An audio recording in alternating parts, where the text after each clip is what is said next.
मोदी सरकार मोदी सरकार मोदी सरकार मोदी सरकार मोदी सरकार मोदी सरकार मोदी सरकार आमचे प्रतिनिधी दत्ता कनवटे आपल्यासोबत जोडले गेलेले आहेत। दत्ता, छत्रपती संभाजीनगरमध्ये युवक काँग्रेसचे आंदोलन पाहतोय, नेमक्या काय मागण्या आहेत, काय सांगाल?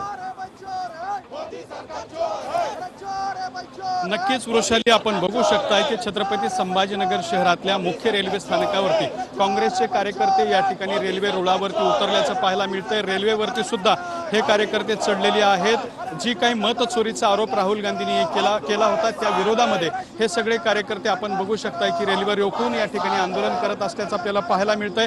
या कार्यकर्त्यांच्या हातात बॅनर सुद्धा आहेत ज्यामध्ये वोट चोरी असा उल्लेख केलेला आहे। भारतीय जनता पार्टी सरकार संविधान बचाव अशा स्वरूपाचे हे सगळ्यांचे बॅनरवरती उल्लेख असल्याचं आपल्याला पाहायला मिळतंय। अनेक आक्रमक आंदोलन जे आहे ते नॅशनल युथ काँग्रेसच्या वतीने या ठिकाणी सुरू असल्याचं आपल्याला पाहायला मिळतंय।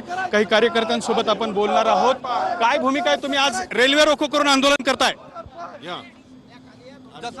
नक्की आपण बघू शकता की सगळे कार्यकर्ते रेल्वेच्या समोर चढलेले आहेत आणि या ठिकाणी आंदोलन सुरू आहे। काय भूमिका आहे? घोषणा जसं की आपण बघितलं, राहुल गांधींनी पूर्ण डेटा समोर मांडलेलं की सरकार कसं चुकीच्या पद्धतीने वोट चोरी करून या सरकारने सरकार स्थापन केलं। मोदी सरकारच्या निषेधार्थ आणि जे वक्तव्य आमच्या नेते राहुल गांधींच्या विरोधात देवेंद्र फडणवीस किंवा मोदी सरकारच्या कोणत्याही नेत्यांनी वापरले त्याच्या निषेधार्थ आज आम्ही छत्रपती संभाजीनगर येथे एनएसवाय तर्फे व युथ काँग्रेस तर्फे रेल रोको करून याचा निषेध आम्ही नोंदवलेला आहे। आणि आता जर हे सरकार थांबलं नाही तर यापुढे अजून तीव्र पद्धतीने आम्ही निषेध नोंदवत राहू।